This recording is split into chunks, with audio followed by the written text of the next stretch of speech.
Hi friends, आज का ये वीडियो इसलिए बना रहा हूँ क्योंकि कुछ बातें पिछली बार रह गई थी, उन्हें भी आप लोगों तक पहुँचाना बहुत ज़रूरी है। ये जो संदेश मैं दे रहा हूँ ये सीधा सीधा सुशांत के सभी फैंस, सभी फॉलोअर्स, वेल विशर्स के लिए है।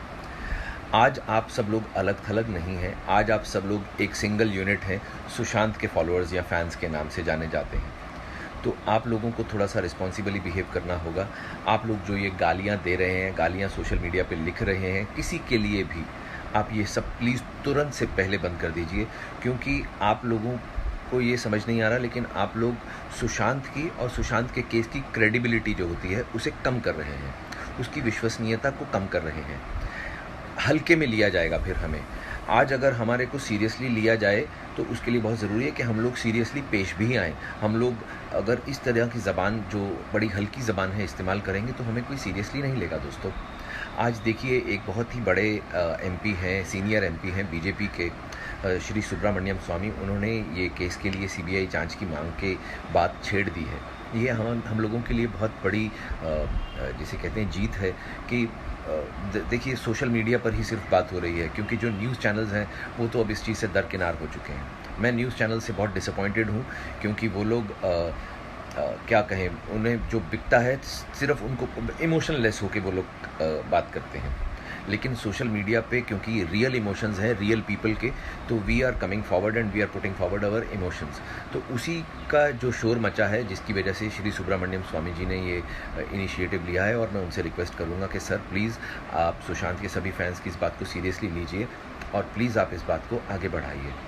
आप लोगों से मैं यही कहूँगा, प्लीज़ गालियाँ देना बंद कर दीजिए, प्लीज़ कुछ भी बुरा लिखना बंद कर दीजिए किसी के बारे में भी, क्योंकि अभी हमारे पास कोई सबूत नहीं है। बिना सबूत के किसी के ऊपर भी गाली देना या बोलना जो होता है वो बेवकूफ़ी, और हम लोग हल्के नज़र आते हैं। प्लीज़ हम लोगों को हल्का मत बनाइए, आपकी ये बातें हमारे केस को नुकसान पहुँचाएँगी। दूसरी बात मैं ये कहना चाहूँगा कि कुछ एक्टर्स ऐसे हैं जो मैंने पिछली बार बहुत सारे बड़े बड़े स्टार्स का नाम लिया था, उनमें से एक ख़ास तौर पर ऐसा आदमी है जिसे सुशांत की वजह से बहुत फ़ायदा हुआ था, जिसे रामलीला मिले, जिसे बेफिक्रे मिली, वो है रणवीर सिंह। रणवीर सिंह का मैं बहुत बड़ा फ़ैन हूँ। रणवीर, आप मुझसे उम्र में छोटे हैं, इसलिए मैं आपसे ये बात कहने की हिम्मत कर पा रहा हूँ कि आप भाई इतना एंटरटेन करते हो। जब भी किसी का इंटरव्यू चल रहा होता है तो मैंने देखा है आप बीच में घुस जाते हो, आप लाइमलाइट दूसरों से छीनने की कोशिश करते हो, आप एंटरटेन करते हो, कोई बुरी नीयत से आप नहीं करते हो।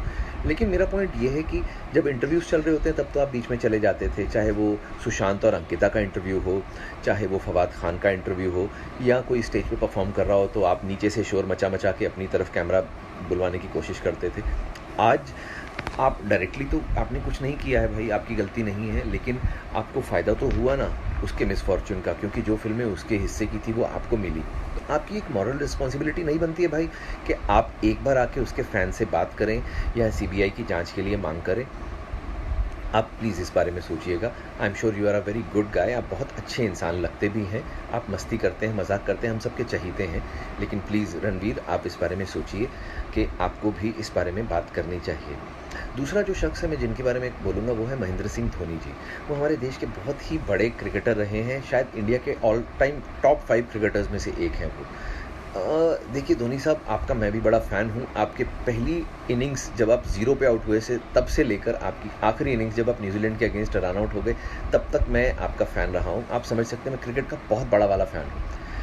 ये आपकी रिटायरमेंट का मसला नहीं है धोनी, कि आप चुप रहें और देश अंदाज़े लगाता रहे, और इसमें विराट कोहली भी बेचारा अंदाज़े लगा रहा है, रवि शास्त्री भी अंदाज़े लगा रहा है। ये वो वाला मसला नहीं है भाई।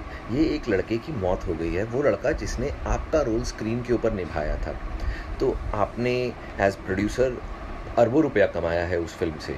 ऐसे मेरे को बताया गया है कि आप ही उस फिल्म के प्रोड्यूसर्स में से एक थे, या आपको उस फिल्म से बहुत फ़ायदा हुआ। तो महेंद्र सिंह धोनी जी, आपका भी ये फ़र्ज़ बनता है कि आप आगे आएँ, अपनी चुप्पी तोड़ें और प्लीज़ कुछ इस बारे में बोलें, बिकॉज़ बहुत ज़रूरी है। आप जैसे हैवी वेट लोगों का, आप सोसाइटी के वो लोग हैं जिनकी क्रेडिबिलिटी बहुत ज़्यादा है। आपने कभी भाई भतीजावाद नहीं किया, आपने कभी जातिवाद नहीं किया, आपने कभी क्षेत्रवाद नहीं किया। आपकी वजह से ही इंडियन टीम आज इतनी स्ट्रांग है। आप और सौरव गांगुली जैसे जो 2 लोग आए, क्योंकि आप लोगों ने पैरोकियल जिसे वर्ड कहते हैं ना, वो चीज़ पैरोकियलिज्म को हटा दिया आप लोगों ने पूरी तरह से। आप लोगों ने मेरिट पे लोगों को हमेशा जगह दी है। तो आप लोगों की क्रेडिबिलिटी बहुत ज़्यादा है। अगर आप बोलेंगे सर तो ज़रूर फ़र्क पड़ेगा। प्लीज़ मेरी इस बात को ध्यान से गौर कीजिएगा। फिर तीसरे वो लोग हैं जो कि सुशांत के साथ में सीरियल्स में काम करते थे या उसके बहुत क्लोज फ्रेंड्स थे। Where are you guys? जो टेलीविज़न के मेरे संगी साथी हैं, ये सब क्या है कि ये लोग अलग सीरियल्स में काम करते थे, हम लोगों ने साथ में कभी काम नहीं किया। अर्जुन को मैं थोड़ा बहुत जानता हूँ, अर्जुन बिजलानी को। Is a nice guy. Arjun, why are you keeping quiet bro? You knew Sushant very well. I believe आप लोग इंटरफेस में आसपास में आप लोगों के फ्लैट्स थे, आप लोग दोस्त थे। आप अगर कुछ बोलोगे तो ज़रूर फ़र्क पड़ेगा। फिर उसके बाद ऋत्विक धनजानी और जो पवित्र रिश्ता की बाकी कास्ट है वो लोग क्यों नहीं बात कर रही है? जिन लड़कियों ने उसके साथ में काम किया, कृति सनोन, परिणीति चोपड़ा एंड इवन अंकिता लोखंडे और जो भी बाकी लोग हैं, मैं ज़्यादा उसके काम ऐसे नहीं देखा, तो बट जिन जिन लोगों ने उसके साथ में काम किया है, why aren't they coming forward? Why aren't they demanding a CBI inquiry? क्योंकि मेरे अकेले के बोलने से सर क्या होगा? ये आप समझिए कि मैं किसी युद्ध क्षेत्र में चला गया हूँ और मैं एक माचिस की तीली किसी के हाथ में हूँ। माचिस की तीली एक तरफ और सामने बड़ी बड़ी तलवारें हों, तो मेरी क्या औकात है? ये सब जब तक बड़ी बड़ी तलवारें नहीं निकलेंगी तब तक ये लड़ाई थोड़ी होगी। मैं माचिस की तीली से थोड़ी कुछ बात बन पाएगी। तो प्लीज़ आप लोग सब थोड़ा सा इनिशिएटिव लीजिए ना भाई। आप लोग भी बोलिए। मैं जिन लोगों से, देखिए मेरा मन तो है कि जो सबसे बड़े सुपरस्टार्स हैं वो आकर बोलें, क्योंकि सत्यमेव जयते जैसे सीरियल में बैठकर बोलना बड़ा आसान है आमिर खान साहब, क्योंकि वहाँ पर आप कई बार हमने आपके इमोशंस भी देखे, कई बार हमने आपकी बड़ी परोपकार की जो आपकी भावना है उसे भी हमने डिस्प्ले पर देखा। तो सर यहाँ पर नहीं दिख रहा। वो लड़का तो आपके साथ ही फिल्म में पीके में था भी, आप लोगों का एक एसोसिएशन भी है, तो सर आपकी क्रेडिबिलिटी भी बहुत ज़्यादा है। आपकी जो वर्चुओसिटी है, आपकी जो अच्छा करने की जो क्षमता है, वो दुनिया में बहुत मशहूर है। तो सर आप प्लीज़ आगे आइए। आमिर साहब, मैं आपसे भी रिक्वेस्ट करता हूँ, मेरा बस चले तो मैं आपको नरेंद्र मोदी साहब के बाद प्राइम मिनिस्टर बना दूँ। मैं आपको इतना पसंद करता हूँ, आपकी मैं विचारधारा से इतना ज़्यादा प्रभावित हूँ, आप इतने अच्छे आदमी लगते हैं मुझे। बट सर आपकी चुप्पी भी मुझे समझ से बाहर लग रही है, क्योंकि बाकी लोग तो चलो ठीक है, कई लोग सिर्फ कमर्शियल बातें करते हैं, कमर्शियल बिहेवियर करते हैं, उन लोगों से तो मैं क्या उम्मीद करूं। लेकिन आमिर सर, आपने सत्यमेव जयते जैसा सीरियल किया है, आप अगर चुप रहेंगे तो सर कैसे चलेगा? ये मैं आप लोगों से रिक्वेस्ट करता हूं कि प्लीज़ आप लोग आके कुछ बात कीजिए ना। मेरे अकेले से बात नहीं बन पा रही सर, मैं बहुत अकेला पड़ गया हूँ। मुझसे कई लोग बोल रहे हैं कि तुम पब्लिसिटी के लिए ये सब कर रहे हो, तुम स्मॉल टाइम एक्टर हो। कई लोग मेरे जो समर्थक हैं वो मुझे कहते हैं तुम अपने आप को स्मॉल टाइम मत बोलो। मैं कंफ्यूज हूँ, मैं क्या हूँ, मैं स्मॉल टाइम हूँ कि नहीं हूँ? भाई मुझे मुद्दा मत बनाइए please. I am a nobody. आप समझ लीजिए मेरा कोई फेस ही नहीं है, मेरा नाम भी नहीं है इसमें। क्योंकि जो चीज़ ज़रूरी है वो है उस लड़के को इंसाफ दिलाना। क्योंकि अभी क्या हो गया, श्री अमिताभ बच्चन जी और उनके सुपुत्र को कोरोना वायरस की पुष्टि हो गई है। अभी सारा का सारा ध्यान, विच इज़ वेरी अनफॉर्चुनेट। भाई हमें बड़ा अफसोस है। अमिताभ साहब तो मेरे फादर के जैसे हैं, मेरे अपने पिता नहीं है, मैं उन्हीं को ही अपना पिता मानता हूँ। अब आप सोचिए कि मैं उन लोगों को कितना प्यार करता होऊंगा जिन्हें अपने फादर की जगह दे रहा हूँ। उन्हें कुछ हो गया है तो मुझे भी उतना ही अफसोस होगा जितना उनके घर वालों को होगा। लेकिन उस सब के बीच में ये केस, हमारा वाला केस, सुशांत का दब नहीं जाना चाहिए भाई, इसे ज़िंदा रखिए प्लीज़। तो मैं सरकार से ये बोलता हूँ कि भाई अगर आपको लगता है कि CBI बहुत बिजी है, बहुत इंपॉर्टेंट वो एक संस्था है, जो कि है भी बहुत बड़ी संस्था है, CBI है, पुलिस है, ये लोग बहुत ओवरवर्कड हैं। हमारा देश 137 करोड़ से ज़्यादा लोग रहते हैं, तो उनके पास में रिसोर्सेज कम है, पैसे कम है, कुछ भी कम है। तो मैं ये बोलता हूँ कि आप हमें बोल दीजिए। सुशांत के फैंस के बिहाफ पे मैं आपसे प्रॉमिस करता हूँ, हम लोग पैसा इकट्ठा करके आपको दे देंगे। आप बोलिए 1 करोड़, 2 करोड़, 5 करोड़, जो भी आपको चाहिए, हम लोग आपको वो पैसा दे देंगे सर। आप इसे एक पेड इन्वेस्टिगेशन समझ के कर लीजिए। हमारे लिए इतना तो कर सकते हैं आप लोग, हम तो हक से बोलते हैं, पैसा दे देंगे आपको। फिर क्या आपके पास में एक्सक्यूज़ रह जाएगा इसे ना करने का?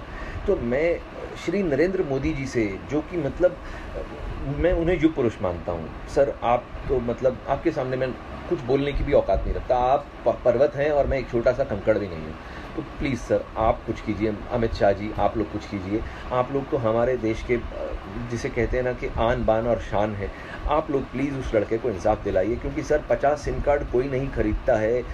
कौन उसके घर में आया गया ये अड़ोस पड़ोस की बिल्डिंग्स के CCTV से भी पता चलाया जा सकता है। आप देखिए कि पिछले 6 महीने में कितनी बार वो CCTV ख़राब हुआ था, उसी दिन क्यों काम नहीं कर रहा था। बड़े सारे सवाल हैं सर जिनके जवाब नहीं मिल रहे हैं। पुलिस को आके एक एटलीस्ट प्रेस कॉन्फ्रेंस कर देनी चाहिए जिसमें इन सब सवालों का जवाब देना चाहिए उन्हें। और मैं वापस एक बार फैन से कहूँगा, please no bad words. Sushant की क्रेडिबिलिटी का सवाल है दोस्तों, हमें ध्यान रखना इस बात का।